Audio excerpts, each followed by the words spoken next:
7월 31일 주일 우리에게 주시는 하나님의 말씀은 구약 시편 65편 10절에서 13절까지의 말씀입니다. 하나님의 거룩하신 말씀을 제가 대신하여 봉독하겠습니다. 주께서 밭고랑에 물을 넉넉히 대사 그 이랑을 평평하게 하시며 또 단비로 부드럽게 하시고 그 싹에 복을 주시나이다. 주의 은택으로 한 해를 관씌우시니 주의 길에는 기름방울이 떨어지며 들의 초장에도 떨어지니 작은 산들이 기쁨으로 띠를 띄었나이다. 초장은 양떼로 옷 입었고 골짜기는 곡식으로 덮였음에 그들이 다 즐거이 외치고 또 노래하나이다. 아멘. 주의 말씀은 내 발의 등이요 내 길의 빛이니이다. 아멘. 7월 한 달간 5가지의 어떤 내용으로 성령의 단비에 대해서 말씀드렸습니다. 제가 초반에 말씀드렸던 것 중에 가장 중요한 논지 중에 하나는 성령을 자꾸 능력이나 에너지로 이해하지 말고 사람이나 인격체로 보는 것이 되게 중요하다. 근데 이제 그런 말씀을 드려도 삶 속에서 우리가 잊어버리기가 되게 쉽습니다. 제가 엄청 강조하는데도 불구하고 하루에 24시간 동안 잘 때까지 성령님 딱 한 번도 안 부르신 분이 계세요. 왜 그런 줄 아세요? 성령을 성경에 쓰여져 있는 말씀의 구절이나 하늘의 에너지와 능력이나 영적인 현상으로 생각하기 때문입니다. 성령은 제가 말씀드린 것처럼 더 인격체에 가깝습니다. 그래서 예수님은 보혜사라고 불렀고, 보혜사라는 말 자체가 영어로 카운슬러인 것처럼 우리의 크고 작은 일에 다 관여하시는 분이라는 거죠. 성령님의 가장 큰 역할은 무엇인가 오늘 제가 말씀을 드리려고 합니다. 만일 우리에게 기도의 응답의 체험이 없다면 그 믿음을 지탱하는 것은 쉽지 않을 것입니다. 만일 주께서 우리의 기도에 전혀 응답하지 않는다면 그를 살아계신 주님으로 고백하기는 어려우실 겁니다. 오늘 시에서 다윗은 하나님에 대해서 이렇게 호칭하고 있습니다. 2절 말씀입니다. 같이 읽겠습니다. 시작. 기도를 들으시는 주여 모든 육체가 주께 나아오리이다. 아멘.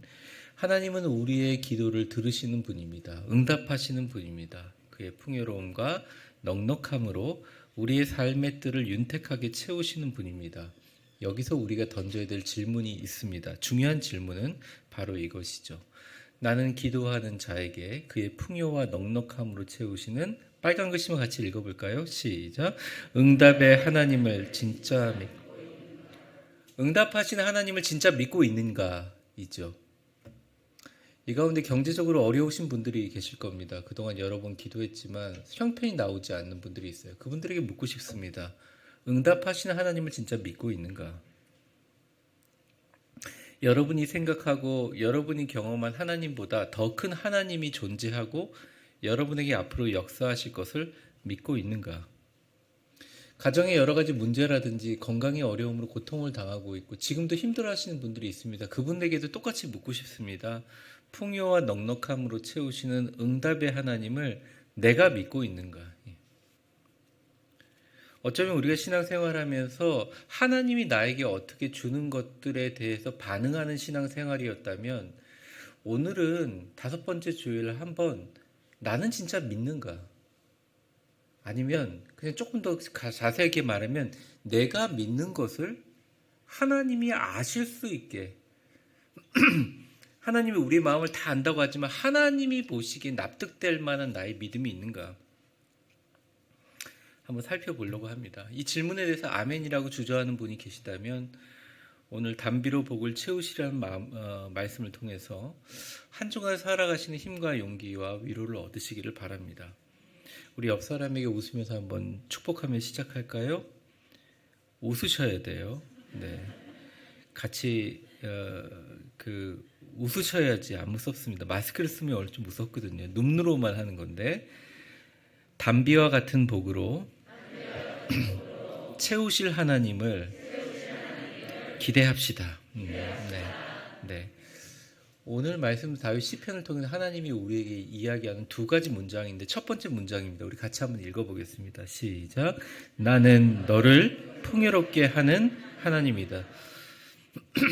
본문의 배경이 되는 이스라엘에는 날씨가 딱 두 가지로 나뉩니다. 건기와 우기가 있는데 건기는 5월서부터 9월까지고 그때 모든 존재하는 수목들이 다 타 죽어버립니다. 그림을 한번 보여주실래요? 그 다음 보면 어느 정도 메말라 있냐면 다 메말라서 땅 아래에 있었던 소금기, 염분이 다 올라올 정도로 메말라 버립니다. 왜냐하면 낮에 보통 평균 기온이 최고 기온이 아니라 평균 기온이 섭씨 40도가 넘기 때문입니다. 그러나 우기인 11월서부터 3월까지는 비교적 비가 내리고 또 먹구름이 하늘을 뒤덮고 있고 오늘처럼 좀 흐리기도 하고 이렇게 이슬비가 내리기도 하고 그 비를 이제 단비라고 내리며 축복의 비라고 내립니다. 왜냐하면 건기 때는 아무리 곡괭이를 땅에다 꼽아도 곡괭이가 들어가지 않고 씨를 뿌려도 들어가지를 않아요. 근데 비가 내려서 땅이 푹신해지고 촉촉해지면 그 안에 씨를 뿌리고 파종하고 농사를 짓게 됩니다. 다음. 그래서 이제 이런 여기 갈릴리거든요. 본 지금 사진은 물론 고대 이스라엘 사진은 아닌데요. 갈릴리에서 본 그런 풍경입니다. 그래서 이 비를 단비라고 하기도 하고 축복의 비라고 합니다. 성령의 단비를 내려 새 생명 주옵소서 하는 모든 그 구절이 거기에 해당되는 거죠. 그래서 이게 축복의 비라고 이제 지칭하게 됩니다. 근데 여기서 이제 중요한 게 뭐냐면 이 한 해의 농사, 그러니까 그 당시에 갖고 있는 이스라엘 사람들의 모든 경제적인 모든 그 근원의 시작과 끝이 다 어디에 달려 있냐면 철저하게 하늘에서 내리는 강우량에 달려 있었다는 거예요. 그래서 이스라엘 사람들은 알고 있었습니다. 하늘 문을 여시고 주님께서 비를 내려주시지 않으면 그 비를 통해서 우리가 내려달라고 우리가 노력한다고 해서 할 수 있는 게 아니라 인간이 할 수 있는 건 아무것도 없고 철저하게 하나님의 영역이라는 것이죠. 그래서 축복의 비라고 하는 그 축복이 하늘로부터 내리는 하나님의 철저한 은혜라는 것을 고백하며 살아가게 됩니다. 근데 성령도 그런 것 같아요. 성령도 보니까 성령에 대해서 많이 안다고, 특별히 성경에 대해서 많이 안다고 하는 사람들이라고 해서 특별히 그 사람에게 성령이 역사하고 임하는 것 같지 않습니다. 오히려 자기가 아는 것과 자기가 갖고 있는 생각이 성령의 역사를 방해할 때가 많아요. 목회를 하면서도 그런 걸 많이 느낍니다. 저 자신에게도 많이 느끼고요.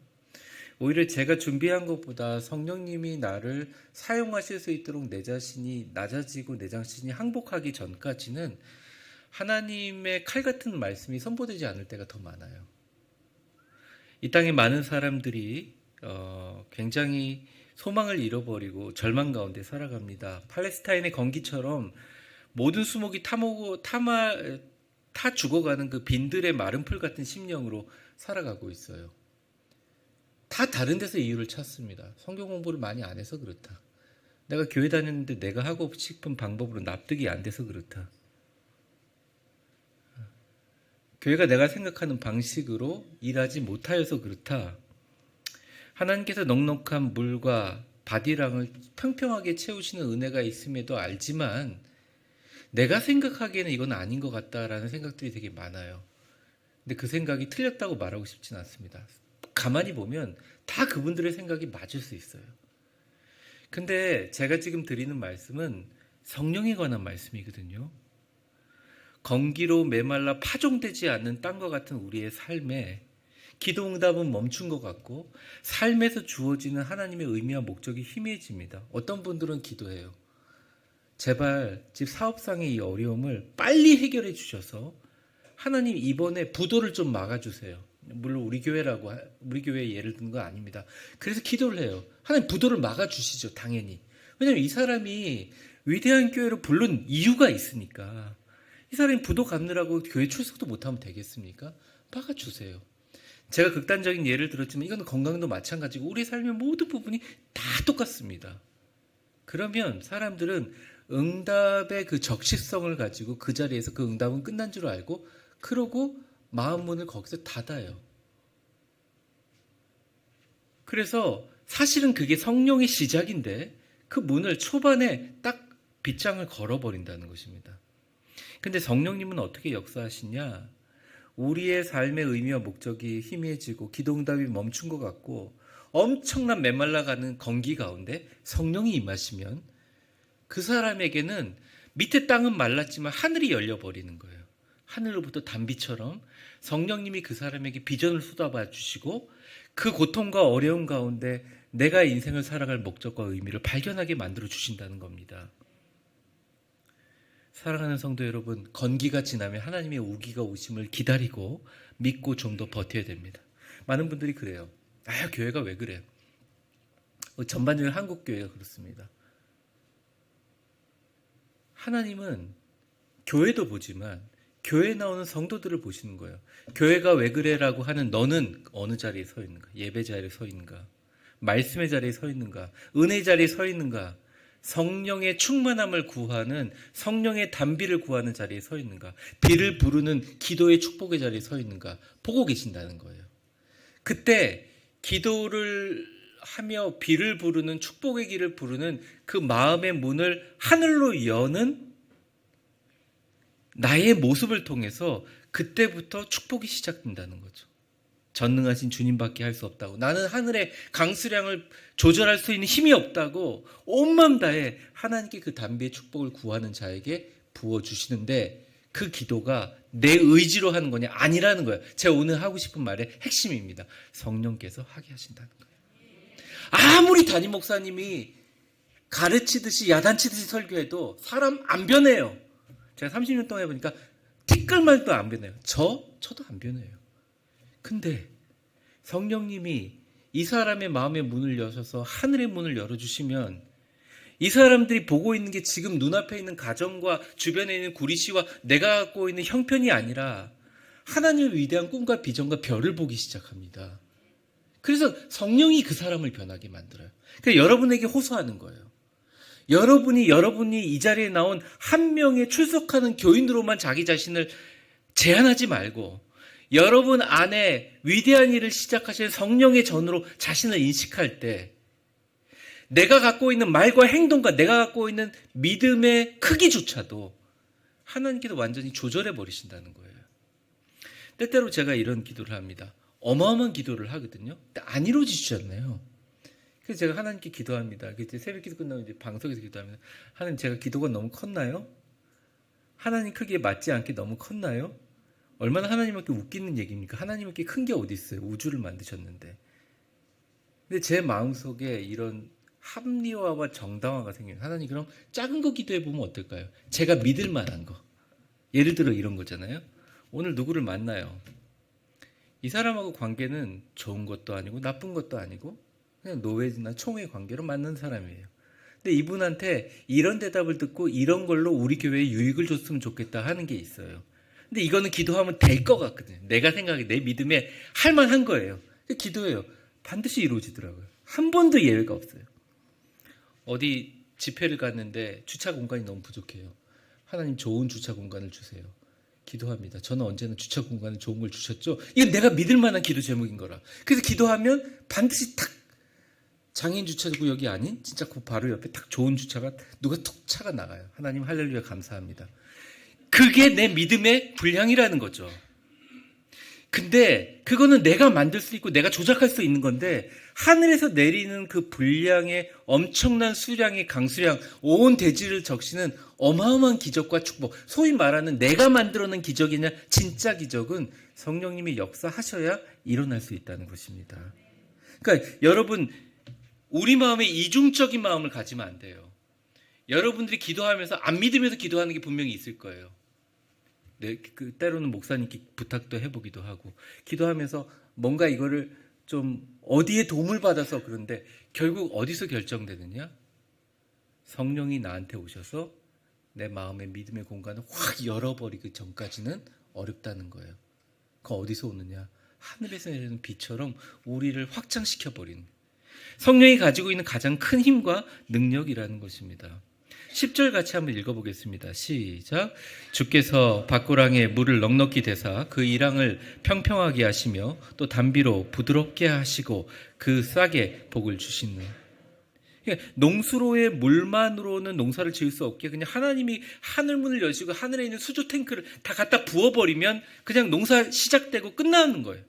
넉넉한 물로 밭이랑을 채운다는 건 뭐예요? 그거는 우리의 결핍과 굴곡이 있는 것들을 다 채워주신다는 거예요. 그림 보여주세요. 그러니까 이게 지금 현재 이스라엘의 지역입니다. 고대는 이르지 않았을 거라고 합니다.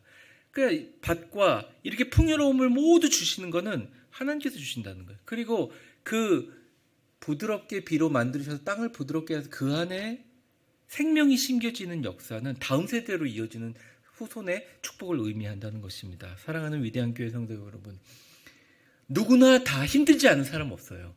메마름과 결핍과 갈급을 당장 해결하고 하나님은 반드시 우리의 메마른 땅에 부드럽게 하고 그 안에 싹을 내린다는 축복의 기도를 하면서 간구하게 기도하는 것을 잠깐 멈추셨다면 다시 시작하기를 주의 이름으로 축원합니다. 하나님은 그 기도를 응답하시는 분이라는 거죠. 주님, 우리의 가정에 상처의 바디랑이 있습니다. 원인이 어떤 건지 살펴보지 말자고요. 따지지 말자고요. 일단은 바디랑이 펴 있습니다.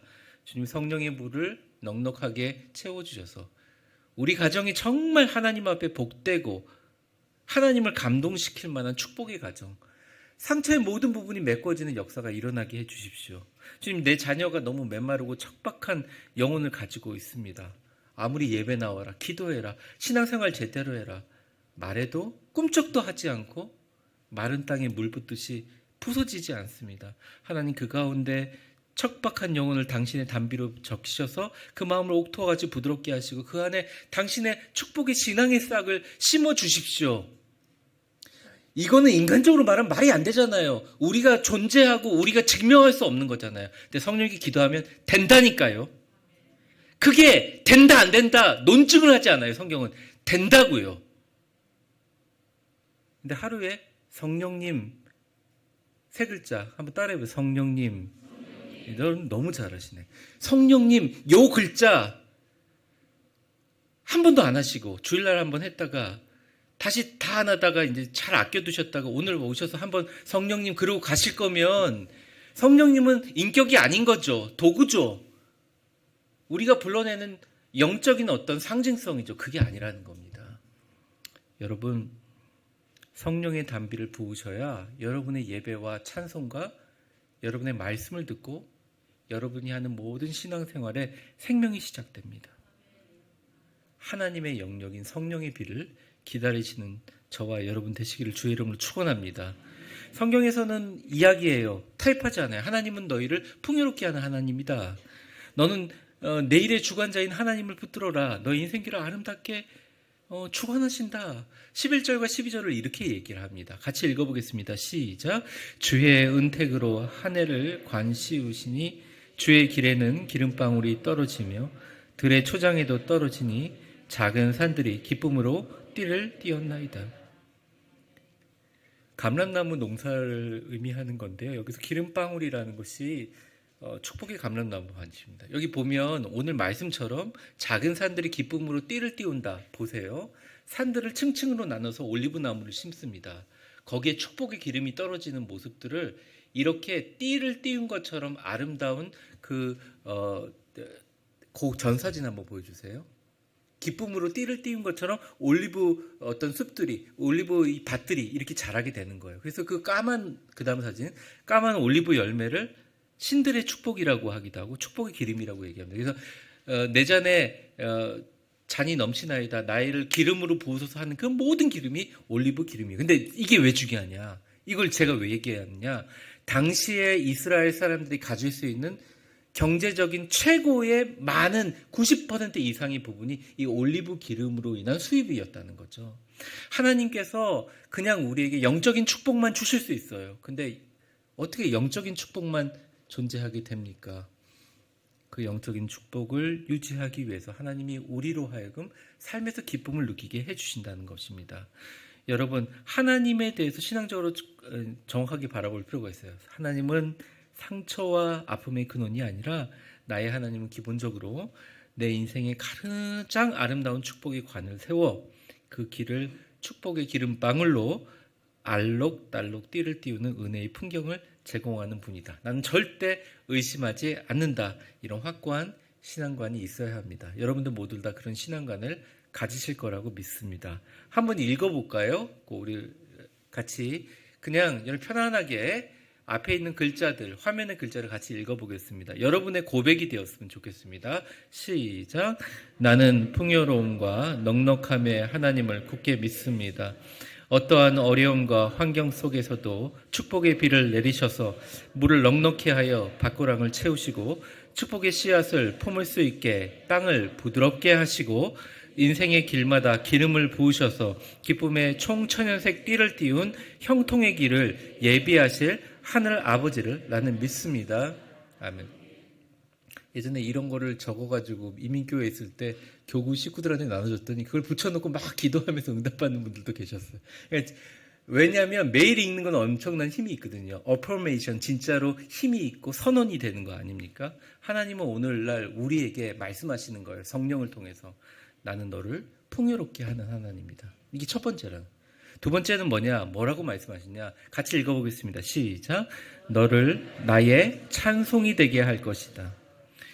영국의 어떤 교회에 5살짜리 소년이 당시의 돈 1페니를 지정헌금으로 하여 헌금을 했습니다. 헌금을 한 이유는 분명해요.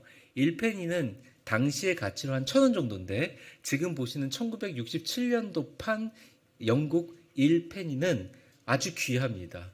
커요. 페니가 커요. 그래서 지금 인터넷 옥션에 보니까 32,500원으로 팔리고 있더라고요.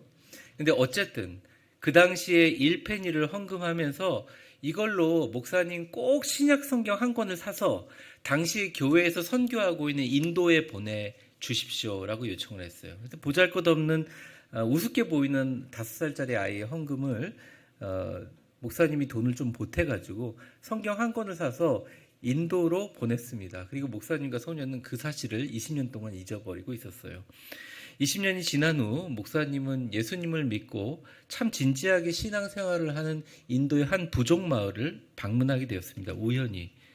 목사님이 마을 사람들에게 너무 감동해서 어떻게 이 마을에 복음이 전파되기 시작했냐고 물으니까 그 마을 사람들이 20년 전 어떤 선교사가 찾아와서 작은 신약 성경 한 권을 건네주셨는데 그 성경이 마을 복음화의 기초가 되었다라고 하고 딱 보니까 진짜 다 떨어지고 앞에 작은 사인이 남겨져 있는 20년 전에 자기 교회 5살짜리 소년의 사인이 그대로 남겨져 있다는 거예요. 저는 이 말씀을 이제 안 보여주지. 저는 이 말씀을 재밌는 이야기나 감동적인 스토리를 얘기하기 위한 게 아닙니다. 이거는 그냥 드러났기 때문이에요. 드러났기 때문이에요. 근데 사실 제가 여기서 설교하는 거나 여러분들 여기 앉아 있는 거나 여러분의 삶의 모든 것이 단 하나도 여러분이 생각하는 것처럼 된 게 아니라 하나님의 예정된 목적과 뜻이 있어가지고 다 연결돼서 이렇게 된 거라는 거예요. 어쩌면 여러분이 전도지 돌리다가 에휴 몰라 그 바람에 날려서 전도지 날아가네. 근데 어떤 사람 얼굴에 붙거나 아니면 떨어진 것 아니면 우리 교회 간판을 누가 보거나 아니면 우리 교회에 있는 설교 동영상을 누가 보거나 꼭 우리 교회를 가지 않더라도 복음이 전파될 수가 있고 우리의 삶에 너무나 사소하고 작은 것들을 통해서 하나님께서 당신의 일을 이루기 위해서 다 사용하고 철저하게 목적을 위해서 사용하고 계신다는 것을 우리는 다 알고 있다는 거예요. 하나님께서 우리에게 물질을 주시고 원페니 정도가 아니잖아요. 재능을 주시고 헌신하는 마음을 주시고 생명을 주시고 이 가운데 위대한 교회에 참석하게 해주신 것은 하나님의 목적이 분명하다는 거예요. 우리의 삶의 모든 것, 사소한 것을 통해 작은 것을 통해 내 삶이 주님의 영광의 찬송이 되게 하기 위해서라는 겁니다. 교회에서 실제로 교회를 위해서 헌신하고 일하는 동력 인원은 거의 11조가 안 돼요. 그러니까 10분의 1이 되지 않아요.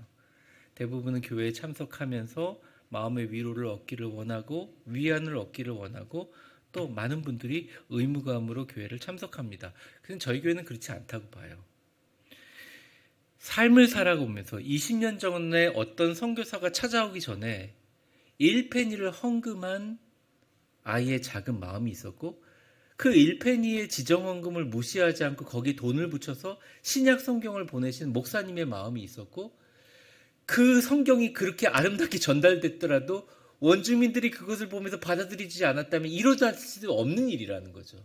그러니까 우리의 삶과 우리의 모든 것들 가운데 은혜라는 요소를 빼고 나의 나됨으로 살았다고 생각하는 순간 우리는 신앙의 80%를 다 잊어버리고 교만하게 되고 겸손하지 못하게 되고 감사하지 못하게 된다는 거예요. 근데 은혜라는 요소만 들어가게 되면 진짜 내가 살아있는 것이 감사하고 이 안에 하나님의 목적과 하나님의 놀라우신 섭리가 들어있다는 것을 우리가 인정할 수밖에 없다는 거죠. 억지로 감사하거나 억지로 겸손할 필요가 없어요. 그냥 그것이 하나님의 은혜라는 것입니다. 우리가 결혼해서 지금의 배우자를 만나고 사랑하는 사람들을 만나고 사랑하는 우리 자녀들을 낳고 이 자리에 위대한 교회라고 이름하고 있는 모든 것들은 하나님의 예정과 하나님의 뜻 가운데 있었다는 거죠. 이거를 에베소 교회를 향해서 바울 사도는 이렇게 얘기합니다. 같이 한번 보겠습니다. 보여주세요. 같이 읽겠습니다. 시작. 모든 일을 그의 뜻대로 결정하시는 이의 계획을 따라 우리가 예정을 입어 그 안에서 기업이 되었으니 이는 우리가 그리스도 안에서 전부터 바라던 그의 영광의 찬송이 되게 하려 하심이라. 하려 하심이라. 의도가 있다는 거죠. 염두가 있다는 거죠. 하나님의 모든 계획과 예정은 우리의 영광의 찬송이 되게 하려는 목적과 염두가 있다는 거죠. 지난 주간 어떤 분이 저한테 기도를 요청을 했는데 간접적으로 목사님을 통해서도 왔지만 이런 거죠. 상처를 너무 받았다는 사람들의 말 때문에 자기가 직장에서 또 병원에서 또 병을 하는 의사로부터 상처를 받았다는 거예요. 너무 마음이 아팠습니다. 제가 상처받은 것처럼 속상하더라고요. 또 어떤 분은 너무 몸이 아프고 힘드니까 정말 이게 빨리 치유되기를 위한 간절히 기도하는데 그 기도의 요청에 슬픔이 있었습니다. 듣는 저도 슬픈데 얼마나 그 환우들이 가족들이 슬프고 힘들까 그 슬픔을 경험했습니다. 그런데 여기서 우리가 정신을 바짝 차려야 됩니다. 우리 삶의 슬픔과 상처를 없앨 수는 없어요. 근데 그러한 슬픔과 상처 가운데 변하지 않는 사실은 주님이 우리가 가지고 있는 상처 있는 모습, 슬픈 모습 또는 성공한 모습, 잘 되는 모습뿐만 아니라 삶의 모든 각종의 여러 가지 모습을 통해서 하나님은 당신의 목적을 이루기를 원하고 계신다는 거예요. 여러분이 상처를 받았어요. 그 상처가 여러분 하나님을 향한 찬송이 될 수 있도록 하는 게 성령이 하신다는 거예요. 여러분의 성공이 찬송이 되게 하는 것 성령이 하신다는 거예요. 여러분의 실패조차도 찬송이 되게 하는 것 성령이 하신 거예요. 여러분의 건강이 좋지 않는 것도 찬송이 되게 하시는 것 성령이 되게 하신다는 거예요. 예기치 못한 기쁨이나 예기치 못한 슬픔을 경험한 모든 것이 하나님을 향한 여러분의 삶의 모든 통정적인 다양한 경험들이 찬송이 되게 하는 것을 성령이 하신다는 거예요. 그러므로 앞으로 신앙생활하면서 여러분을 통해서 또는 세상을 통해서 하나님의 목적과 원인을 찾으려고 하지 마세요. 시간 낭비입니다. 그냥 이렇게 생각하시면 됩니다. 모든 일을 그의 뜻의 결정대로 일하시는 계획에 따라 우리가 예정을 입어 그렇게 된 것뿐이에요. 그 당시에 여러분들이 이렇게 했으면 삶이 달라질 거다. 이렇게 판단했으면 달라질 거다. 물론 생각할 수는 있습니다. 그런데 되어야 될 일들은 반드시 일어난다는 거예요. 그 되어야 될 일들이 뭐냐? 그 목적이 뭐냐? 여러분들은 하나님의 영광의 찬송이 되어야 한다는 것입니다. 목사님 내가 70 넘어가지고 이 나이에 아니요. 그 사람이 영광의 찬송이 될 수 있어요. 여러분은 하나님으로부터 받은 삶의 존재와 목적은 단 하나, 여러분 하나님의 찬송입니다. 그분의 영광의 노래라는 거예요. 이걸 잊어버리는 순간 우리는 신앙의 대부분을 잊어버리고 너무나 약해진다는 것입니다. 사랑하는 성도 여러분, 그 즐거움과 축복의 노래가 그 찬양이 여러분에게 가득하기를 주의 이름으로 축원합니다. 오늘 마지막 절인데 한번 같이 읽어보겠습니다. 시작. 초장은 양떼로 옷 입었고 골짜기는 곡식으로 덮였으며 그들이 다 즐거이 외치고 또 노래하나이다. 아멘.